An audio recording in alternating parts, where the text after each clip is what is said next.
Welcome back everybody to the channel that you come to when there's no other good content on YouTube to watch. And if you're new around here and you don't know what YouTube is, that must have been a really huge rock you've been living under for the last 10 plus years. But all of that being said, I want to talk about one topic today.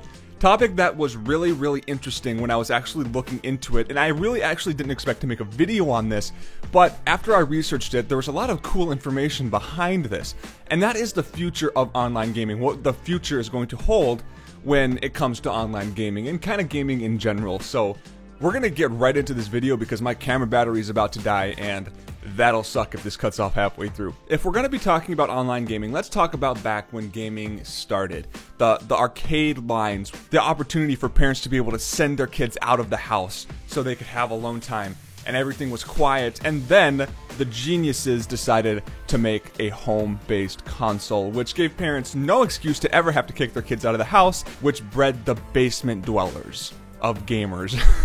And after all of that was good and dandy, people were coming over to their friend's house to watch them play video games.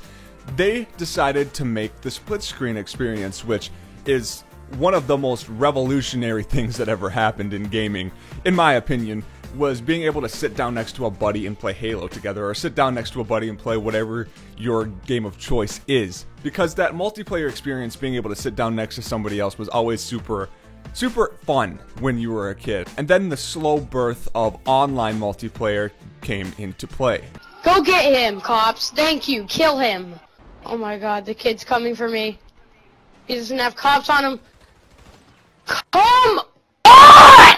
Which has its ups and downs, of course. We all know so many good things and bad things about online multiplayer. So what is the direction that we are going right now when it comes to multiplayer? Because a lot of games nowadays almost recommend or say it's a necessity, you can't play the game unless you have an online connection. Games are turning that way, like the new Assassin's Creeds are starting to get into that, where it's kind of like a mandatory co-op type thing, where it's like a GTA world where everybody needs to be in the same world at one time. Now, there are some good things and some bad things when it comes to this. The good thing when it comes to this is that there's long-term playability when you have something that's online. Like, can you imagine if, I'm going to keep going back to GTA because it's a really good example.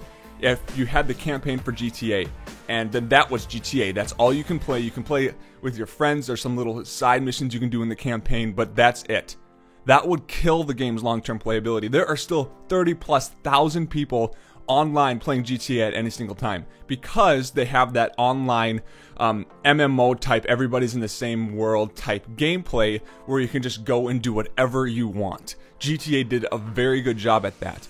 And games are starting to follow suit with that quite a bit nowadays. Not all games are going to continually move towards that one. I think all of the big titles, people with like Bethesda, and when you're thinking of Rockstar and you're thinking of like all of these huge names when it comes to video game production, those ones might be moving a little bit towards that money grubby type of creation, whereas there's a lot of indie developers that are going to continually make these side-scrolling games and these games that are very single-player based that are going to really capture a lot of the attention of people that like that. Not all games are going to go towards this, but I think that all of the big name games are going to move towards, again, I'm going to say this, an open world type game and have it be a mandatory online game because it maximizes the long-term playability, giving the game more engagement until the next one comes out. Now, when it comes to gaming, again, there's another big thing that might happen when it comes to the future of online gaming, and that is all cross-platform. PC,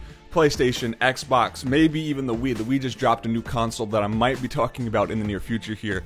But all of these platforms are going to be able to play cross-platform, but of course you'd probably be able to get the option of not doing that because PC players against Xbox players or PlayStation players would be totally unfair.